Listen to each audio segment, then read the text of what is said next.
Correct time ஃபேன்ஸுக்கு வணக்கம். So எது நடக்கக்கூடாது அப்படின்னு நினச்சோமோ ஸோ அதே நடந்துருச்சு. ஆர்சிபிக்கு மிகப்பெரிய ஒரு அடி விழுந்திருக்கு அப்படின்னு தான் சொன்னோம். ஸோ இப்போ ஆல்ரெடி சிஎஸ்கேக்கு ஒரு அடி விழுந்தது, இப்போ ஆர்சிபிக்கும் அதே அடி திரும்பி விழுந்திருக்கு. ஸோ எதை பற்றி பேசுகிற, என்னதான் பிரச்சனை இப்போ ஆர்சிபிக்கு, அப்படி என்ன பிரச்சனை அப்படிங்கிறத இந்த வீடியோவில் பார்த்து தெரிஞ்சுக்கலாம். அதுக்கு முன்னாடி ஃபர்ஸ்ட் டைம் சேனலுக்கு வரீங்கன்னா மறக்காமல் சப்ஸ்கிரைப் பண்ணி சப்போர்ட் பண்ணுங்க. அப்போ தான் அப்டேட் எல்லாமே எங்களை வந்து சேரும். சரி வாங்க வீடியோக்குள்ளே போகலாம். ஸோ ஃபர்ஸ்ட் ஆஃப் ஆல் இந்த ஐபிஎல் அப்படின்னாலே இந்த ஆக்ஷனில் பிளேயர்ஸ் எடுக்கிறது இது எல்லாமே ஒரு பக்கம் இருக்கட்டும். என்னதான் பார்த்து பிளேயர்ஸ் எடுத்தாலோ அவங்களுடைய ரீசன்ட் டைம் ஃபார்ம் நல்லா இருக்கா, ஸோ எப்படி விளாட்றாங்க, எங்கே ஆட வைக்கலாம், ஸ்ட்ரெயிட்டாகவே 11ல் இடம் கொடுக்கலாமா, இல்லை பெஞ்ச் பண்ணிட்டு இவங்களை விட பெட்டராக ஃபார்மில் யார் இருக்காங்களோ அவங்களுக்கு இடம் கொடுக்கலாமா, அவங்க உள்ளாடுறதா பெஸ்ட்டாக இருக்குன்னு எனக்கு தோணுது அப்படிங்கிற மாதிரி ஆல்ரெடி ஏகப்பட்ட டிஸ்கஷன் சோஷியல் மீடியாவில் போயிட்டு இருக்கு, கோச் சைடில் போயிட்டு இருக்கு. அதை தாண்டி ஃபேன்ஸ் பண்ணாத டிஸ்கஷனா அப்படிங்கிற மாதிரி ட்விட்டர் சைட்லையும் பார்த்தோம்னா ஏகப்பட்ட டிஸ்கஷன்ஸ் போயிட்டு இருக்கு. ஸோ ஆர்சிபியை பொறுத்த வரைக்கும் அந்த மாதிரி தான் பிளான் பண்ணாங்க. ஸோ வில் ஜாக்ஸ் ப்ளே பண்ணணும், கேமரூன் கிரீனை வந்துட்டு இம்பாக்ட் பிளேயராக வச்சுக்கலாம் அப்படிங்கிற மாதிரி ஏகப்பட்ட ப்ரெடிக்ஷன் பண்ணி வச்சிருந்தா நம்ம ஒன்று யோசிப்போம், ஆனால் நமக்கே ஒன்று செஞ்சு விட்டுட்டு போயிடுறாங்கப்பா அப்படிங்கிற மாதிரி ஒரு சம்பவம் இப்போ நடந்திருக்கு.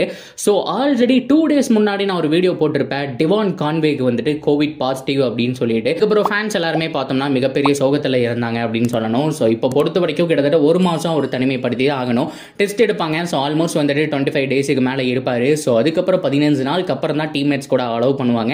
ஸோ அதுக்கப்புறம் நீங்கள் ஃப்ளைட் புக் பண்ணுறக்கும் கிட்டத்தட்ட ஒரு 7 நாள் வந்துட்டு அவங்க தனிமையில் இருக்கணும். ஸோ அதுக்கப்புறம் தான் ஃப்ளைட்டில் அலோவ் பண்ணுவாங்க. அதை தாண்டி சிஎஸ்கே குரூப்பில் ஜாயின் பண்ணாலும் பார்த்தோம் அப்படின்னா ஒரு 7லிருந்து ஒரு 15 நாள் அப்படிங்கிறத பயோ பபிள் இருக்கணும். அதுக்கப்புறம் தான் பிளேயர்ஸ் கூட வந்துட்டு சேர முடியும். இதுதான் ரூல்ஸ் அண்ட் ரெகுலேஷன்.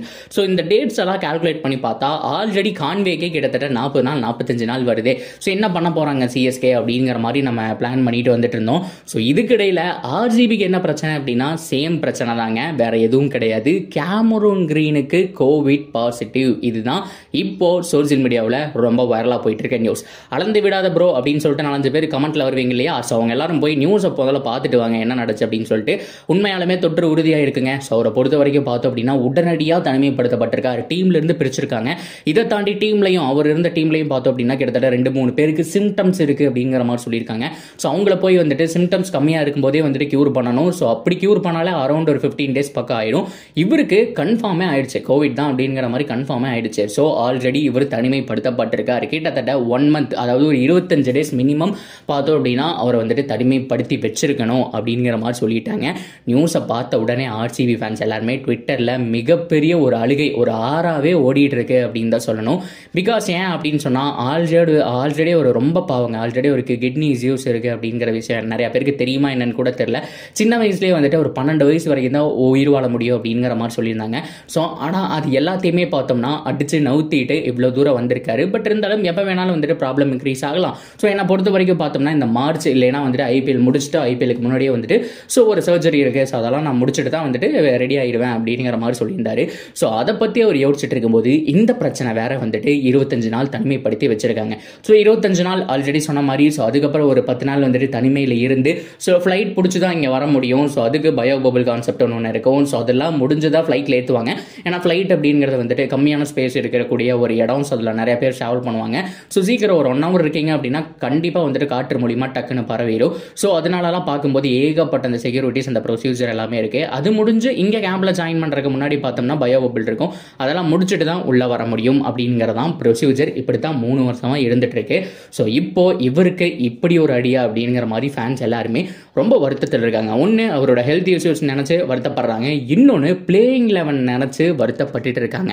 ஆல்ரெடி பெரிய பவுலிங் யூனிட் கிடையாதுங்க, டாம் கரன் இருக்காரு அப்படின்னு நீங்கள் கேட்கலாம். ஆனால் டாம் கரனுக்கும் பார்த்தோம் அப்படின்னா மிகப்பெரிய அடி, இன்ஜுரி ஆயிருக்கு. கிட்டத்தட்ட அவருக்கு கியூராக இருக்கு 2 months ஆகுன்னு சொல்லிட்டாங்க. நான் மறக்கக்கூடாது, கேமரூன் கிரீனுக்கு ரிப்ளேஸ்மெண்ட் யாரு தெரியுமா? டாம் கரன் தான். டாம் கரனும் இப்போ இல்லை, கேமரூன் கிரீனும் பார்த்தோம் அப்படின்னா ஐபிஎல் வந்துருவாருங்க. பட் இருந்தாலும் வந்துட்டு டக்குன்னு ஜாயின் பண்ண மாட்டாரு. கிட்டத்தட்ட ஒரு 2-3 மேட்ச் வந்துட்டு ரெஸ்ட் எடுக்க வேண்டியது இருக்கும். சுச்சுவேஷன் கொஞ்சம் மோசமாகவும் போகக்கூடாது அப்படிங்கிற மாதிரி நம்ம வேண்டிக்கணும். ஸோ அப்படியெல்லாம் பார்க்கும்போது கேமரூன் கிரீனும் வரமாட்டாரு. அவருக்கு ரிப்ளேஸ்மெண்ட்டாக இருக்கக்கூடிய டாம் கரனுக்கான வாய்ப்பு கம்மி. எனக்கு தெரிஞ்ச டாம் கரனுக்கு எப்படி இருந்தாலும் ரிப்ளேஸ்மெண்ட் தேடிடுவாங்க. ரிப்ளேஸ்மெண்ட் அப்படிங்கிற மாதிரி கேட்கலாம். எஸ், டாம் கரனுக்கு பதிலாக எப்படியோ தேடிடுவாங்க. ஆனால் கேமரூன் கிரீனை பொறுத்த வரைக்கும் கண்டிப்பாக ரிப்ளேஸ்மெண்ட் தேட மாட்டாங்க. பட் இருந்தாலும் அவர் எவ்வளோ மேட்ச் அவைலபிளாக இருக்காரு அப்படிங்கிறது எல்லாத்தையும் பார்த்தோம் அப்படின்னா கால்குலேட் பண்ணி தான் ஆகணும். ஆர்சிபியோட அந்த ஒரு சுச்சுவேஷனுக்கு தள்ளப்பட்டிருக்காங்க. பிகாஸ் வில் ஜாக்ஸ் வந்துட்டு ஒரு ஸ்பின் பவுலிங் ஆல்ரவுண்டர், அதை தாண்டி ஃபேஃப் டு பிளஸி, மேக்ஸ்வெல் எல்லாருமே பார்த்தோம் அப்படின்னா டாப் ஆர்டர். ஒரு ஃபாஸ்ட் பவுலிங் ஆல்ரவுண்டர் இப்போதைக்கு அந்த டீமில் கிடையாது. ஸோ அவருக்கு பதிலாக யாராவது ஒருத்தர் ஆடி ஆகணும். என்ன பண்ண போகிறாங்க அப்படிங்கிறத பொறுத்திருந்து பார்க்கணும். மிகப்பெரிய அடி அப்படிங்கிறது நான் நினைக்கிறேன். ஸோ ஓவரால் நீங்கள் என்ன நினைக்கிறீங்க? ஸோ இந்த ஒரு ஒரு நியூஸை பற்றி என்ன நினைக்கிறீங்க அப்படிங்கிறத வந்துட்டு தாராளமாக கமெண்ட்டில் சொல்லுங்கள். ஸோ ஆர்சிபியை பொறுத்த வரைக்கும் எப்படா இந்த பிரச்சனை முடியும் அப்படிங்கிற மாதிரி எதிர்பார்த்துட்டு இருந்தோம். நல்ல ஒரு மிடில் ஆர்டர் எல்லாம் செட் ஆயிடுச்சு. இப்போ கடைசி நேரத்தில் இப்படியா அப்படிங்கிற மாதிரி தான் சொல்லிட்டு இருக்காங்க. இதை தாண்டி கேமரூன் கிரீனுக்கு ரிப்ளேஸ்மெண்ட் பிளேயர்லாம் நிறைய பேர் போட்டுட்டு இருக்காங்க. நான் டைம் கிடைச்சா வந்துட்டு ஸோ அது தனியாக ஒரு வீடியோ பண்ணலாம் அப்படின்னு நினைக்கிறேன். ரிப்ளேஸ்மெண்ட்டாக யார் வருவாங்க, என்னை பொறுத்த வரைக்கும் பண்ண மாட்டாங்க. 99% வாய்ப்பே இல்லை. பட் இருந்தாலும் வந்துட்டு அவர் இன்ஜுரியிலேருந்து ரெக்கவர் ஆகிறக்கும், ஸோ அதை தாண்டி வந்துட்டு அவருக்கு ஒரு சர்ஜரி இருக்குது. ஸோ அது மட்டும் இல்லாமல் இப்போ இந்த கோவிடும் இருக்குது. ஸோ ரொம்ப லாங் பீரியட் ஆகும் அப்படிங்கிற பட்சத்தில் ரிப்ளேஸ்மெண்ட் வரலாம். அட்லீஸ்ட் டாம் கர்னுக்காவது ரிப்ளேஸ்மெண்ட் உள்ள வந்து தான் வரும். ஏன்னா ஃபாஸ்ட் பவுலிங் ஆல்ரவுண்டர் இல்லை அப்படிங்கிறதுனால. ஸோ பொறுத்திருந்து பார்ப்போம். ஸோ எந்த மாதிரியான மாற்றங்கள் ஆர்சிபியில் நடக்க போகுது அப்படிங்கிறத. ஸோ இதை பற்றி என்ன நினைக்கிறீங்க அப்படிங்கிறத சொல்லுங்கள். தொடர்ந்து அப்டேட்டுக்கு சேனலோட இணைஞ்சிருங்க. மறக்காமல் சப்ஸ்கிரைப் பண்ணி சப்போர்ட் பண்ணுங்கள்.